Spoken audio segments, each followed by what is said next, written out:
श्री गणेशाय नमः। श्री गुरुभ्यो नमः। श्री गोपी जन वल्लभाय नमः। श्री पुरुषोत्तमाय नमः। श्री व्यास मुनि की जय हो। सरस्वती माता की जय हो। सर्वेभ्यो देवेभ्यो नमः। आप सबको मेरा नमस्कार। जय श्री कृष्ण। मैं आपको पुरुषोत्तम मास महात्म्य कथा में आज 25वां अध्याय सुनाऊंगी। इस अध्याय में उद्यापन विधि बताई गई है और इसके पहले 24वें दीपदान का महात्म्य था। उद्यापन विधि आज सुनिए श्रद्धा से। आइए श्रवण करिए। पंचविंशो अध्याय दृढ़ धन्वोवाच। दृढ़ धन्वा बोला, हे ब्राह्मण, हे मुने, अब आप पुरुषोत्तम मास के व्रत करने वाले मनुष्यों के लिए कृपा कर उद्यापन विधि को अच्छी तरह से कहिए। वाल्मीकि मुनि बोले, पुरुषोत्तम मास व्रत के संपूर्ण फल की प्राप्ति के लिए श्री पुरुषोत्तम मास के उद्यापन विधि को थोड़े में अच्छी तरह से मैं कहूंगा। पुरुषोत्तम मास के कृष्ण पक्ष की चतुर्दशी, नवमी अथवा अष्टमी को उद्यापन करना चाहिए। इस पवित्र पुरुषोत्तम मास में प्रातः काल उठकर यथालब्ध पूजन के समान से पूर्वाह्न की क्रिया को कर एकाग्र मन होकर सदाचारी विष्णु भक्ति में तत्पर स्त्री सहित ऐसे 30 ब्राह्मणों को निमंत्रित करें। हे भूपते, अथवा यथाशक्ति अपने धन के अनुसार 7 अथवा 5 ब्राह्मण को आमंत्रित करें। बाद में मध्याह्न के समय 16 शेर अथवा उसका आधा यथाशक्ति पंचधान्य से उत्तम सर्वतोभद्र बनाए। बाद में सर्तोभद्र मंडल के ऊपर स्वर्ण, चांदी, तांबा अथवा मिट्टी के छिद्र रहित शुद्ध 4 कलश स्थापना करें। 4 बिंब के प्रत्यर्थ चारों दिशाओं में बेल से युक्त उत्तम वस्त्र से वेष्टित पान से युक्त उन कलशों को करना। उन चारों कलशों पर क्रम से वासुदेव, हलधर, प्रद्युम्न और अनिरुद्ध देव को स्थापित करें। पुरुषोत्तम मास व्रत के आरंभ में स्थापित किए हुए राधिका सहित देव देवेश पुरुषोत्तम भगवान को कलश युक्त वहां से लाकर मंडल के ऊपर मध्य भाग में स्थापित करें। वेद वेदांग को जानने वाले वैष्णव को आचार्य बनाकर जप के लिए 4 ब्राह्मणों का वरण करें। उनको अंगूठी के सहित 2-2 वस्त्र देना चाहिए। प्रसन्न मन से वस्त्र आभूषण आदि से आचार्य को विभूषित कर फिर शरीर शुद्धि के लिए प्रायश्चित गोदान करें।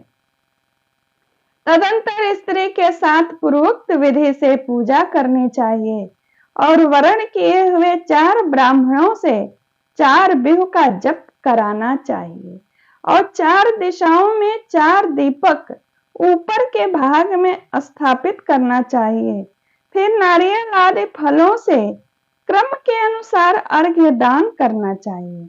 घुटनों के बल से पृथ्वी में स्थित होकर पंचरत्न और यथालब्ध अच्छे फलों को दोनों हाथ में लेकर श्रद्धा भक्ति से युक्त स्त्री के साथ हर्ष से युक्त प्रसन्न मन से श्री हरि भगवान का स्मरण करता हुआ अर्घ्य दान करें।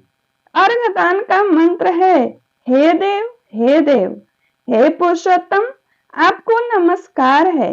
हे हरे, राधिका के साथ आप मुझसे दिए गए अर्घ्य को ग्रहण करें। नवीन मेघ के समान श्याम वर्ण, 2 भुजाधारी, मुरली हाथ में धारण किए पीतांबर धारी देव राधिका के सहित पुरुषोत्तम भगवान को नमस्कार है।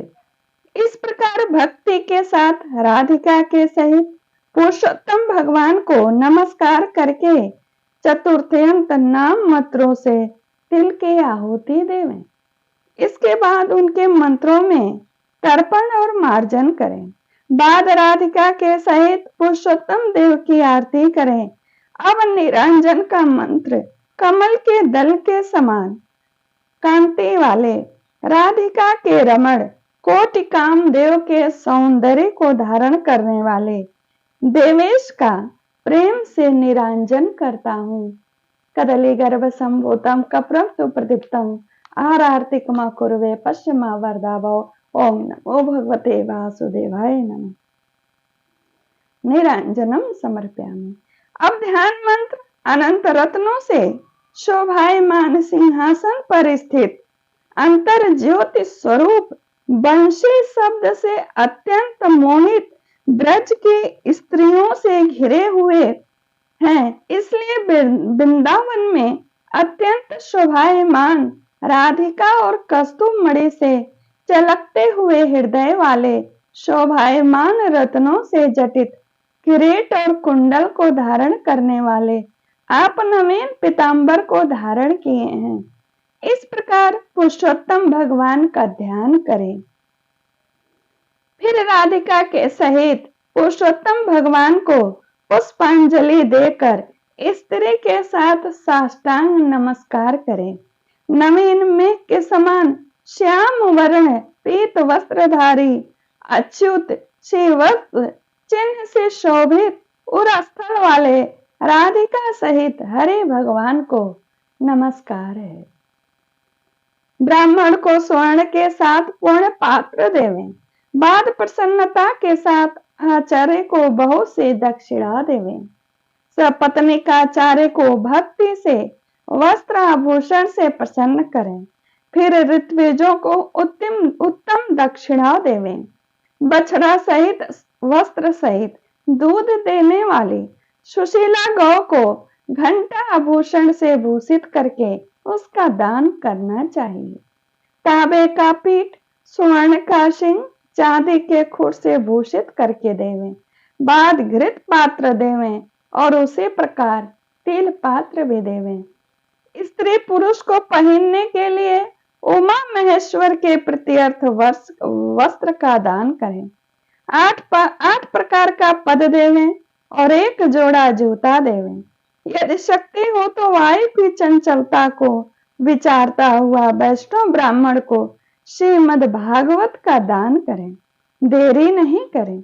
श्रीमद् भागवत साक्षात भगवान का अद्भुत रूप है जो वैष्णव ब्राह्मण को देवें तो वह कोटि कुल का उद्धार कर अप्सरा गणों से सेवित विमान पर सवार हो योगियों को दुर्लभ गोलोक को जाते हैं।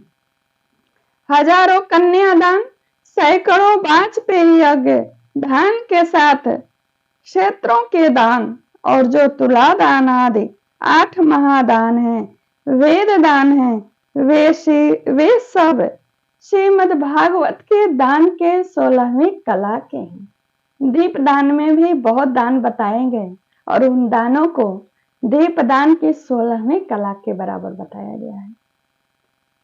इसीलिए श्रीमद् भागवत को स्वर्ण के सिंहासन पर स्थापित कर वस्त्र आभूषण से अलंकृत कर विधि पूर्वक वैष्णव ब्राह्मण को देवे। कांसे के 30 संपुट में 30 मालपुआ रखकर ब्राह्मणों को देवे। हे पृथ्वीपति, हर एक मालपुआ में जितने छिद्र होते हैं उतने वर्ष पर्यंत वैकुंठ लोक में जाकर वास करता है व्यक्ति। बाद योगियों को भी जो दुर्लभ हो दुर्लभ निर्गुण गोलोक को जाता है।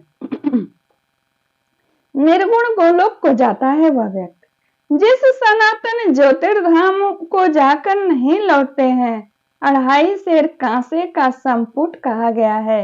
निर्धन पुरुष यथाशक्ति व्रत पूर्ति के लिए संपुट दान करें अथवा पुरुषोत्तम भगवान के प्रत्यर्थ मालपुआ का कच्चा सामान फल के साथ संपुट में रख कर देवे। जो गरीब है उनके लिए बताया है।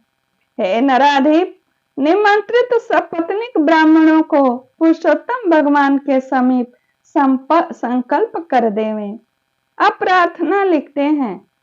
अप्रार्थना इसमें बताई गई है कि कैसे प्रार्थना करना है।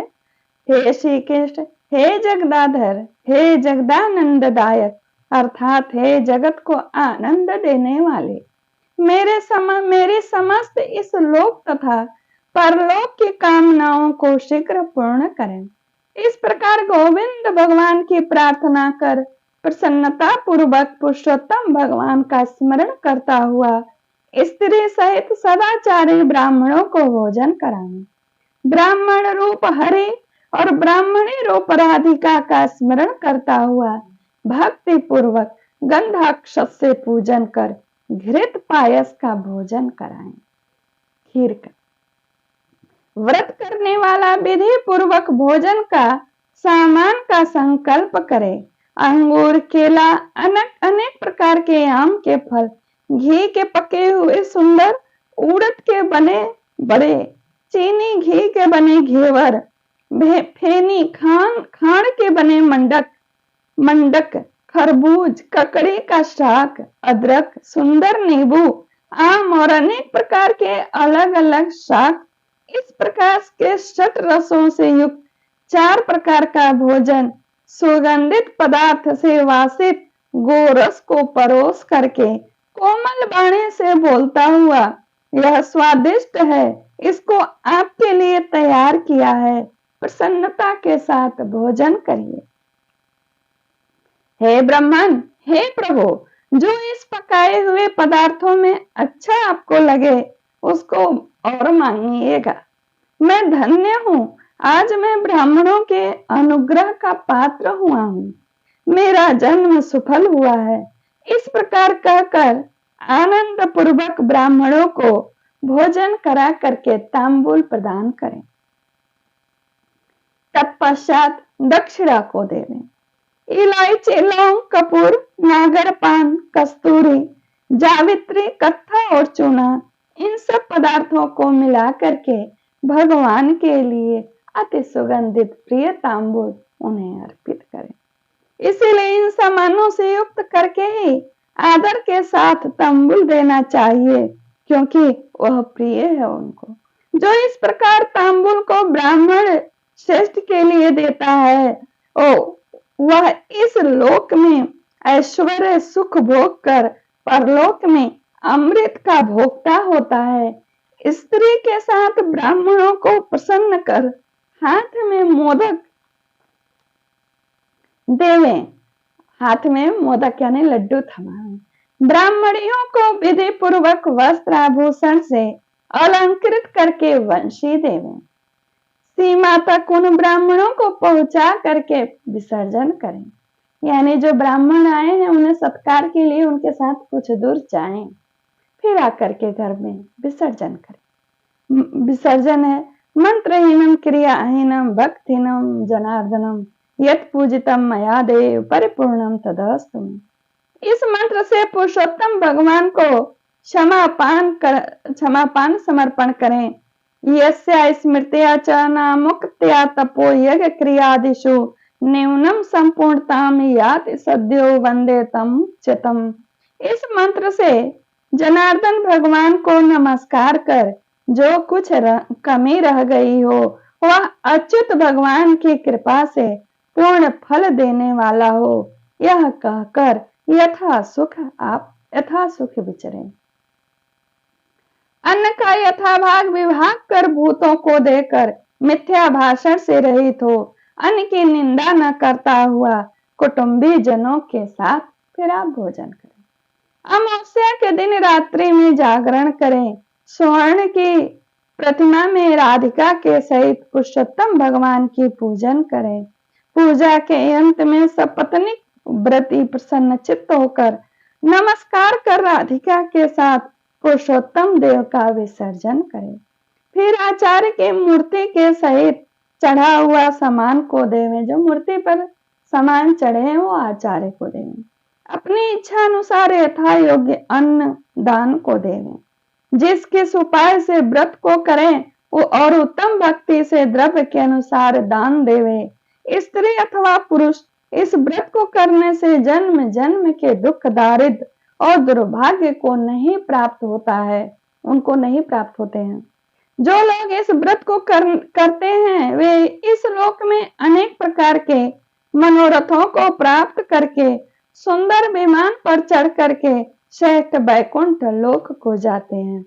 श्री नारायण बोले, इस प्रकार जो पुरुष श्री कृष्ण भगवान का प्रिय पुरुषोत्तम मास व्रत विधि पूर्वक आदर के साथ करता है वह इस लोक में सुखों को भोग कर और पाप राशि से मुक्त होकर अपने पूर्व पुरुषों के साथ गोलोक को जाता है। यह कथा यहीं पूर्ण होती है। श्री वृहन्न नारदीय पुराणे पुरुषोत्तम मास महात्म्ये श्री नारायण नारद संवादे दृढ़धनोपाख्याने व्रतोद्यापन विधि कथनम नाम पंचविशो ओम तत्सत। आप सबको मेरा नमस्कार।